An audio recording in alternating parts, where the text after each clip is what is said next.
JK24 से जुड़ चुके हैं आप और मैं हूं आपके साथ शिल्पा शर्मा। इस समय की बेहद ही दुखद समाचार सामने आ रही है। एक जवान जो कि शहीद हो गए हैं। आपको बता दें कि उधमपुर के डूडू बसंतगढ़ इलाके में सुबह सवेरे जो है वो मिलिटेंट और सिक्योरिटी फोर्सेस के बीच में गोलाबारी शुरू हुई, इनकाउंटर शुरू हुआ, जहां पर एक जवान जो कि घायल बताया जा रहा था उसे तुरंत एयरलिफ्ट किया गया, अस्पताल पहुंचाया गया। लेकिन इस समय जो खबर सामने आ रही है बेहद ही दुखद खबर है। हमने अपने एक जवान को खो दिया है। एक जवान जो कि यानी कि घायल थे, उन्हें एयरलिफ्ट किया गया था और इस समय जो खबर सामने आ रही है कि वो शहीद हो गए हैं।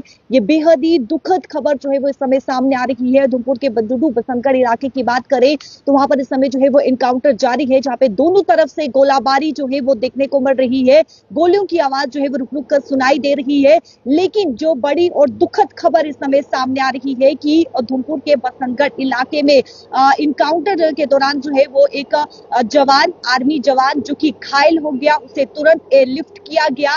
लेकिन इस समय बताया जा रहा है, जो ऑफिशियली कंफर्मेशन हुई है, यानी कि जो ऑफिशियल कंफर्मेशन सामने आई है कि एक जवान को हमने खो दिया है। एक जवान की जो है वो शहादत हो गई है, आर्मी का जवान जो कि शहीद हो गए। ये बेहद ही दुखद समाचार जो है वो सामने आ रही है। आपको बता दें जिस प्रकार से ऑफिशियल के द्वारा कहा गया है कि एक इनपुट जो है, स्पेशल इंटेलिजेंस एक इनपुट जो है वो मिलता है, जिसके चलते ज्वाइंट ऑपरेशन जो है वो उधमपुर के बसंतगढ़ इलाके में किया जाता है, जहां पर कांटेक्ट जो है वो टेररिस्ट के साथ एस्टैब्लिश होता है। और उस दौरान, एनकाउंटर के दौरान जो है वो एक जवान घायल हुआ, उन्हें तुरंत एयरलिफ्ट किया गया।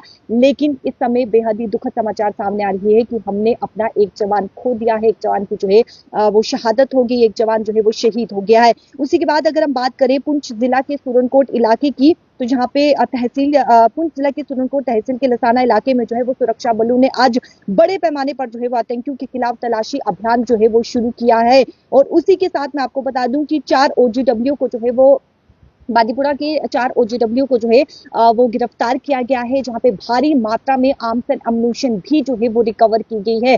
ये बड़ी खबर सामने आ रही है, जहां पे 4 OGW को जो है वो गिरफ्तार किया गया है, जिनसे भारी मात्रा में आर्म्स एंड अम्यूनिशन जो है वो रिकवर की गई है।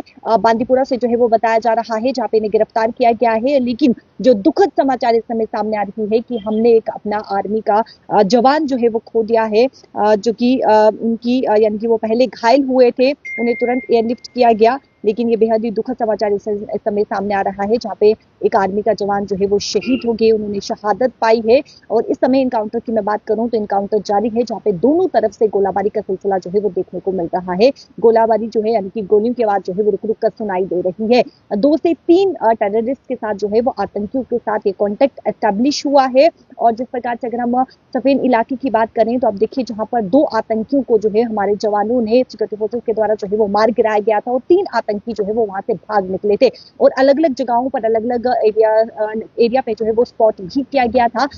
लेकिन फिलहाल मैं आपको बता दूं कि जो 3 आतंकी है, ये वही दल है, वही आतंकी दल है या नहीं है, फिलहाल इस पे कोई किसी प्रकार की कोई भी हम पुष्टि नहीं करते हैं। लेकिन जो जिस प्रकार से सुबह सवेरे ही इनकाउंटर जो है वो उधमपुर के बसंतगढ़, डूडू बसंतगढ़ इलाके में शुरू हुआ। इनकाउंटर के दौरान एक जवान घायल हुए। लेकिन इस समय दुखद समाचार सामने आ रही है कि हमने अपने एक जवान जो है वो खो दिया, एक जवान जिनकी शहादत हो गई है। बेहद ही दुखद समाचार है। मुझे दीजिए इजाजत। नमस्कार।